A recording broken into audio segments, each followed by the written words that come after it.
So today we have a little bit of spice. Last weekend was SCG Atlanta, and I played green-white tokens. I finished third, which is pretty good. Not too bad, not too bad. Especially coupled with my Swiss run, that was pretty exciting. But I can play green-white tokens, but I feel like there's just kind of a lot of information on that deck right now, and I'd rather just play something a little bit sweeter. So a friend of mine, Michael Siegel, also finished in the top 8, and he played a pretty sweet looking blue-red Eldrazi deck. His deck is a little bit different than the lists I've seen running around. Most notably, he has 28 lands, which is just a ton, but I love it. So you see decks like the green-red ramp decks, and they're using like explosive vegetation and stuff to get all the way up to Ulamog and maybe kind of do the little flashback thing on Kozilek's return to clear the board and stuff. But instead of using ramp spells, this deck just has counter spells to buy time, which effectively, just slows the game down and gives you time to get to 10 mana. So that's kind of why there are 28 lands, but there's also some ramping stuff in Hedron Archive. You have Drowner of Hope to help out with that too if you don't need to use those Scions to tap down your opponent's stuff. And then there's also Mage Ring Network, which is pretty awesome, and Shrine of the Forsaken Gods. So this deck also can ramp up to Ulamog, especially when you take into account the spawning beds too. Spawning beds pretty nice, just like another little burst of 2 mana because you're going to be down a land, but you're going to be up 3 Scions.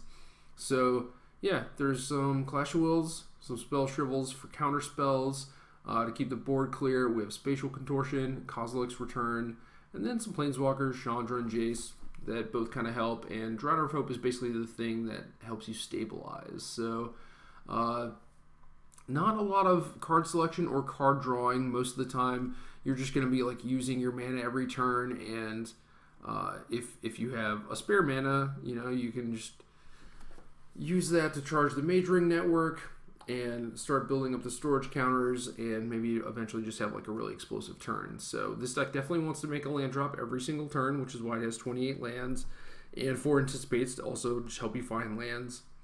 And I think this deck is really cool. It is really well built, and I did play against Siegel in the tournament. I defeated him with green-white tokens, but I also feel like his deck is probably a slight favorite, so I don't know.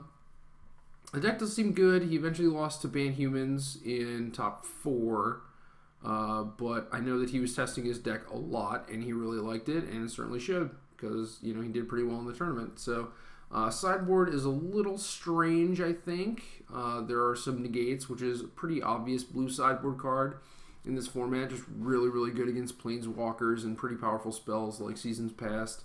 There's the 4th Drowner of Hope, and I looked at his list, and initially there were some changes that I wanted to make, like just moving the 4th Drowner to the main deck. But at the same time, I also know that Siegel had been testing the deck a lot, and I didn't necessarily want to make any changes that would have been like kind of ill-advised, So I'm playing his deck card for card. So there's the Drowner in the sideboard, although I would strongly consider playing it main deck. I mean, we're going to play some matches here in the league and kind of figure out how things are, so I'm not going to make any changes quite yet. There are the other 2 Kozilek's Returns, some Fiery Impulses for early creatures. Fever Visions gives you a nice kind of hard to deal with sideboard card that wins the game, helps you draw a bunch of cards. Generally reserved for mid-range and control decks. I think Black-White is probably the most prevalent out of those decks. There was some Thought-Knot Seers, certainly good against ramp decks. Like you would definitely want to board that card in even a mirror match. But I think this card could also just come in a lot of spots. Like maybe you think that your opponent is going to cut creature removal, and then it's like you just play Thought-Knot, turn 4 on the play, take their best card, and then you have this giant beater. You can kind of play like a fish game, use counterspells to protect it, clear the way with Kozilek's Return, Drowner Hope, or Chandra, and actually just give them the beatdowns when they didn't expect it.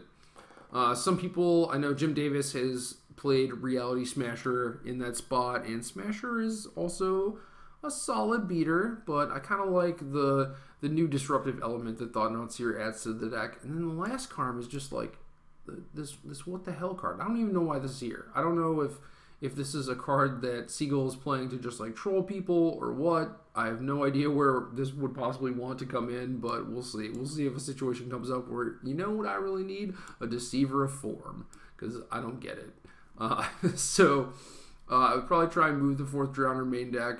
I would probably cut Deceiver for like a 4th Fever Visions or something, but I don't know. You know, maybe we're going to play with it and it's going to be really good. We'll see. But yeah, the main deck has Spell Shrivel, which is this card that's been popping up a little bit. Oh man, I think the blue-white flyer deck had Spell Shrivel too. Now I have to check this because I just gotta make sure, you know. Yeah, blue-white flyer deck had 4 Spell Shrivel. There were 8 Spell Shrivels in this top 8. That's just unheard of. That is absurd to me. This card is like cancel, but not cancel. And yeah, I don't know. It's just like the thing that we have right now for a counter spell. And Seth Manfield top 8 of the Pro Tour with 2 of this card in his deck. I mean, I guess this card is playable. It is very, very sad, but it is playable. This is just Convolute, right? Just actual Convolute. That just blows my mind. But yeah, some people have been playing Void Shatter instead of this. I don't really like that when this deck has 10 colorless lands. So, granted, you have 18 blue sources, which, if you're familiar with Esper Dragons at all, like, that is kind of the number you wanted for Silumgar Scorn. You would prefer to have 20 islands to make casting Silumgar Scorn on turn 2 a little bit more realistic. But basically, this deck is going to have turns where you can't cast Void Shatter, especially since there are a lot of turns where you want to like also cast Anticipate, or maybe like play Jace and have Counterspell as backup. And when all of your cards cost you or UU, I mean, you really want to make it so you can play multiple spells in a turn. You can't really afford to be doing that. So I think Spell Shrivel is pretty nice. I mean, this deck is not necessarily looking to play a super long game. It is basically just looking to buy time until you can drop some big haymakers and stuff. So Spell Shrivel makes a lot of sense.